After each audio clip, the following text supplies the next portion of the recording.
Hello, and welcome to Box Office Tally. And Merry Christmas, all you box office brainiacs from Box Office Tally.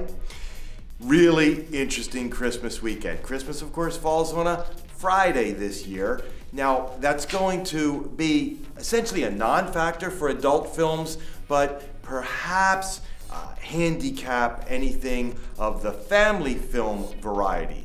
That's why Fox is going at midweek with Alvin and the Chipmunks The Squeakquel. This picture will probably open over its 5 days somewhere around the $47 million that the first Alvin picture surprised everybody by ringing up over its opening weekend. So it'll do real strong.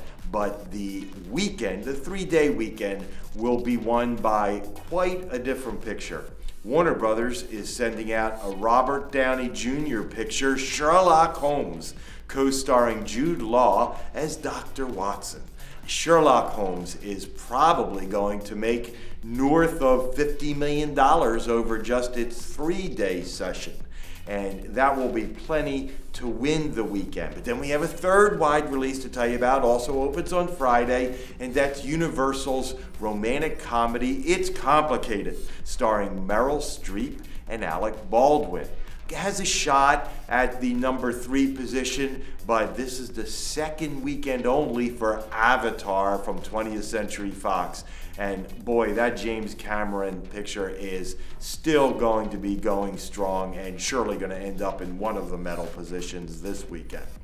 Then we have an interesting situation with some of the smaller pictures that have been expanding through the holiday season and using some renown from nominations in the early award season to mount expansions. For instance, the Weinstein Company on Christmas Day will expand its Rob Marshall-directed musical 9 into wide release. That's how it looks headed into this holiday box office session. If you come back next week, Box Office Tally will set the scene for the very last box office session in this 2009 box office year. And hey, how about making a New Year's resolution to follow Box Office Tally on Twitter? Just look for Box Office Tally on twitter.com. I'm Carl DiOrio of The Hollywood Reporter.